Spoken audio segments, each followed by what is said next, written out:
2 de Saliencia, Reserva Biosfera de Somiedo. Esta jornada nos dirigimos hacia Pola de Somiedo, en Asturias, por el puerto del mismo nombre. Cruzamos un pueblo llamado El Puerto, que se abandona en invierno por las copiosas nevadas. Tras un descenso increíble llegamos a Pola de Somiedo, nuestro primer destino. Es la capital del concejo de Somiedo, donde viven unos 200 vecinos. Visitamos la casa del Parque Natural y las calles de este pueblo encajado entre bloques calizos.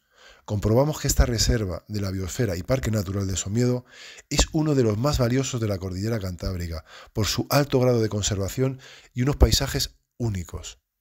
Salimos de Pola de Somiedo hacia el puerto de la Farrapona para realizar una ruta circular de montaña dentro del Parque Natural de Somiedo. Es una divisoria de aguas que permite ver la parte leonesa, con el pico Ubiña sobresaliendo, y la parte asturiana, por supuesto. Además, nos permitirá disfrutar de paisajes alpinos salpicados de varios lagos y valles de origen glaciar del Pleistoceno, desde 2,5 millones de años hasta hace 19.000 años que empezaron a retirarse los hielos. No nos olvidamos que estamos en una zona osera, incluso alguna planta como es el pie de oso nos lo recuerda. Comenzamos la ruta por pista forestal para llegar al lago de la Cueva. Es el único que tiene una capa impermeabilizante de arenisca. En un extremo se observa una galería de la mina de Rita, donde se extraía mineral de hierro hasta 1978. Desde aquí ascendemos hasta el mirador del lago. Continuamos hasta los lagos de Cerveiriz y el de Calabazosa o Negro, que se asientan sobre rocas dolomías, que producen un residuo arenoso que impermeabiliza el fondo y así impide la fuga de agua por grietas o fisuras de sustrato. El conjunto de lagos de Somiedo está formado por los lagos de Saliencia y el lago del Valle, que fue declarado Monumento Natural en el 2003.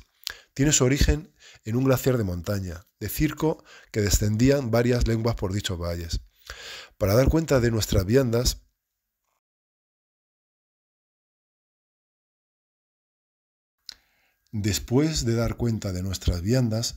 retornamos por la ruta circular al lago de la Cueva por un sendero que nos permitió disfrutar de unas vistas impresionantes. Esta ruta termina en la Braña de Saliencia, otro ejemplo de construcción de piedra y cañas de piorno usada durante el verano por los ganaderos trashumantes.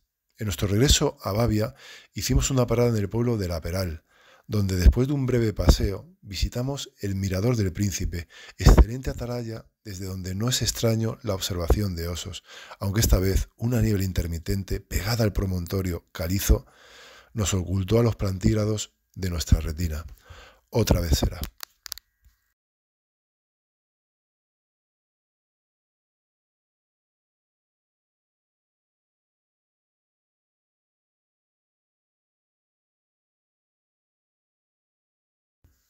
...2 de agosto, San Emiliano, Villafeliz de Babia, reserva de la biosfera de Babia.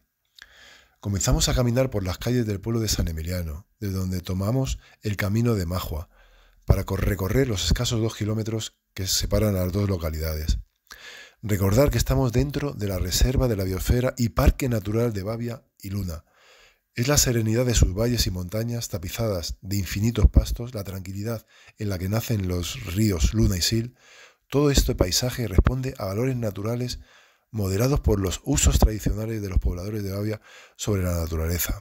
Esto se nota en los prados inundados, esperando que crezca la hierba para su siega o segados. Agosto es el mes más importante para los ganaderos, para almacenar la hierba recién segada para el invierno o consumirla inmediatamente con distintos grados de fermentación en función del color del plástico que los envuelve. Después de una subida ligera, tomamos pie en Majua, cruzamos el río, giramos a la derecha y realizamos una circular descendente hasta el mismísimo San Emiliano. En este tramo pudimos descubrir un mosaico de colores y tonos diferentes, seguramente más contrastados en otoño, dependiendo si te centras en un valle, en un prado, en la ribera del río, en un bosque caducifolio o simplemente las rocas de alta montaña del macizo de Ubiña. Continuamos por un camino que salía de San Emiliano, en mal estado. Cruzamos la carretera de los Pinos y tomamos dirección hacia el sureste por una senda que deja a su izquierda la Peña Castro o los Oviñas. Ascendimos al Alto de Armiñán, donde nos esperaban unos tranquilos caballos, ajenos al ruido humano que provocábamos a su paso. Son caballos hispano-bretones, raza equina muy peculiar que está en peligro de extinción y tiene en Babia una importante presencia. Desde aquí tomamos una senda al frondoso valle de Añaz, donde reside una manada de lobos. El descenso se hace duro por el calor que apretaba. Este pequeño valle vierte sus aguas al río Luna y en él destacan sus fuentes y sus bosques de ribera. También abundan los avellanos, que sirven de refugio a mucha de la fauna local. Aquí hicimos la parada de la comida, en un prado cercano del río. Nuestra ruta continuaba por un sendero hasta el pueblo de Villafeliz de Babia. Una vez cruzado el río por un puente de piedra, cada paso que daba se abría más imagen del pueblo en medio de dos peñascos grises. Era muy bonita, como una postal. Nuestro guía local que reside en este pueblo nos preparó una pequeña sorpresa a la llegada al mismo. Si la cecina y la bebida fueron notables, la hospitalidad y la amabilidad con que nos trataron fueron sobresalientes. Mucha suerte con tus casas rurales entre Babia y Luna. Antes de regresar nos topamos con un elemento que forma parte del paisaje leonés, el mastín, un perro vigilante que defiende a las ovejas o las vacas del ataque de lobos. Se caracteriza por su tamaño, por un ladrido corto y grave, pero sobre todo por su nobleza y fidelidad a su trabajo.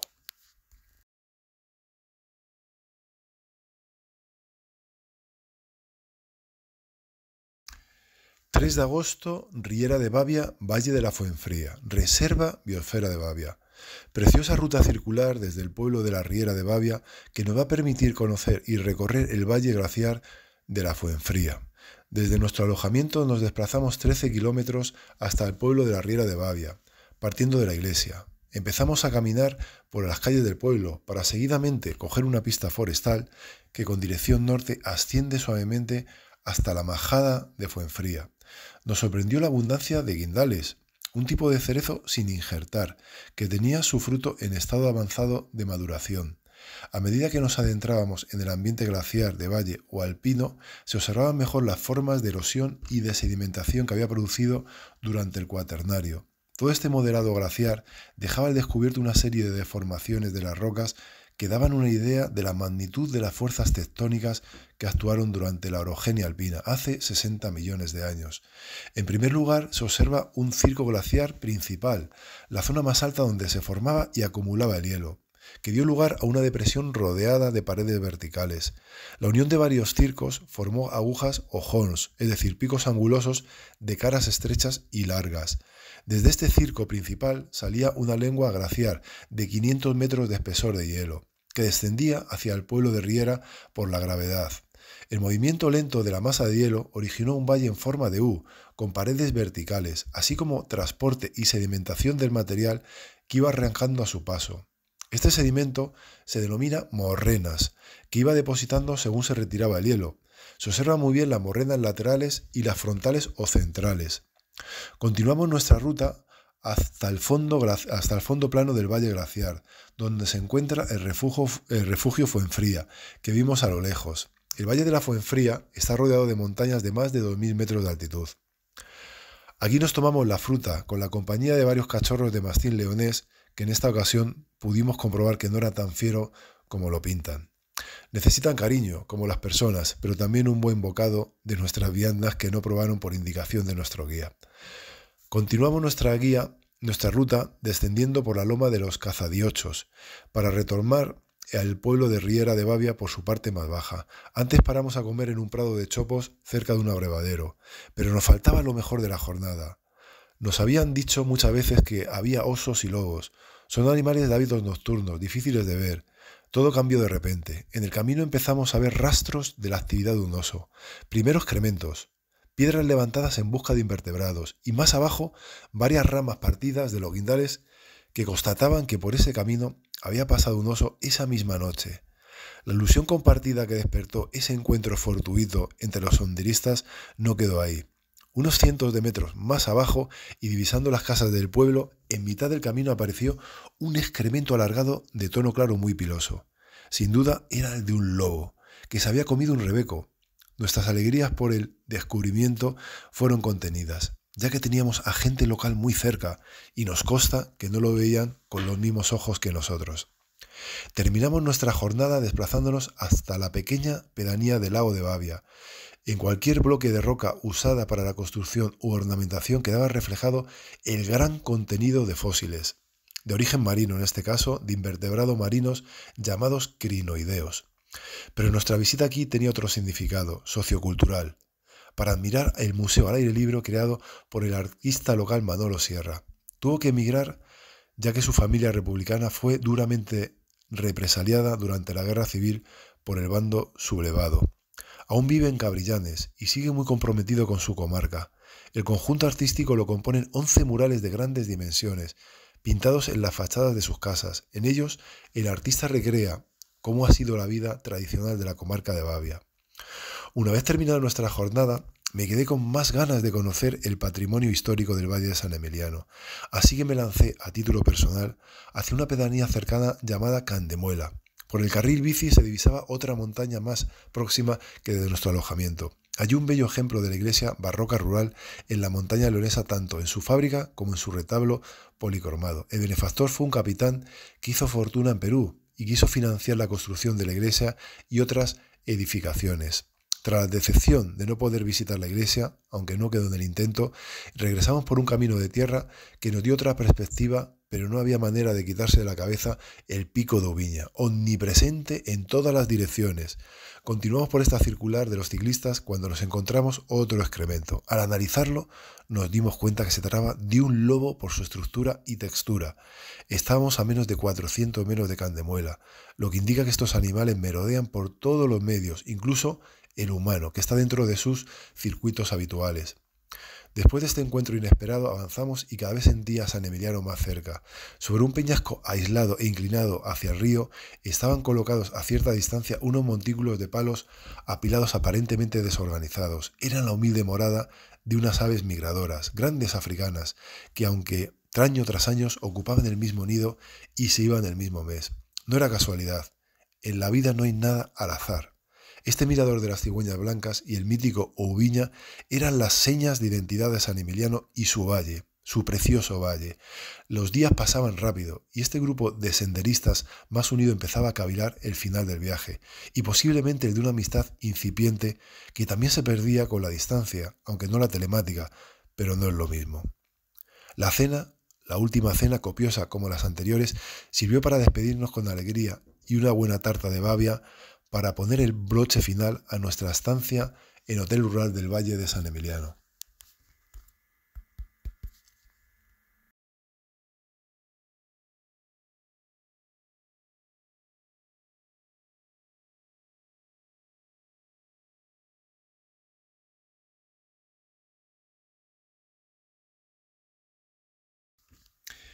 ...4 de agosto, Acebal de Villanueva de Omaña, Reserva Biosfera Omaña y Luna.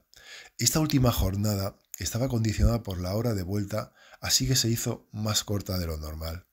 Es en la comarca de Omaña, declarada por la UNESCO como Reserva de la Biosfera en el año 2005. Atesora algunos de los últimos ejemplares de urogallo cantábrico, así como una población estable de osos cantábricos. Comenzamos nuestra ruta del pueblo de Vivero, junto al arroyo, y por una senda de pescadores nos dirigimos hasta la espectacular cascada de Vivero.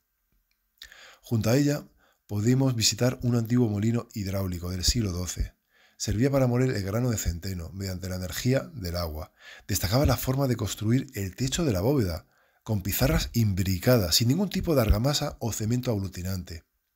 Después de la visita al molino, retornamos al pueblo por la misma senda. Una vez cruzado el río, con una fuente que tenía la cabeza de un mastín como grifo, llegamos a una calle con mucha historia. La Calecha. Es el punto de reunión de los vecinos a una hora determinada.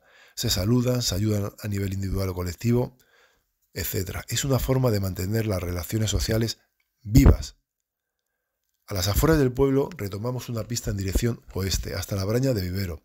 La ladera norte estaba cubierta con un espeso abedular intransitable por la población de urogallos. Algún árbol estaba amarilleando, síntoma del estrés hídrico y térmico debido al cambio climático. Tras tomar la fruta en un arroyo, era el momento de regresar a las furgonetas y a casa.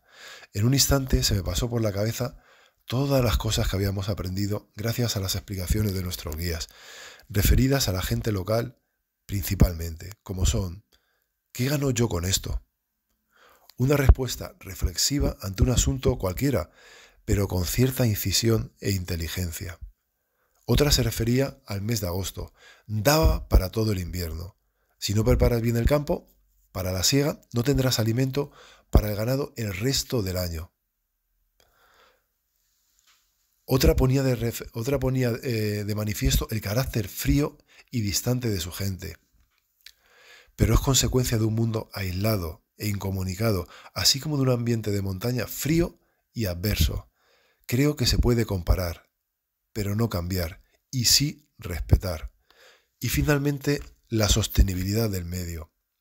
El compromiso individual, el compromiso colectivo sobre la comarca de Babia contribuye, sin duda, al mantenimiento de sus usos y costumbres y, sobre todo, a la conservación del entorno. Si se sobrepasa ese límite de carga, tanto a nivel ganadero como a nivel de turismo, la comarca correría un riesgo de sostenibilidad, de insostenibilidad, mejor dicho. Los locales lo saben y por eso lo cuidan, para que senderistas como nosotros podamos disfrutarlo y contarlo. Y hasta aquí nuestro viaje por esta comarca. Agradecimientos a nuestros compañeros de viaje por el tiempo compartido. He aprendido mucho, sobre todo del libro de la vida. Gracias, Babia. Gracias, León. Hasta pronto. Y sigue nuestro lema: viaja y cultiva tu alma.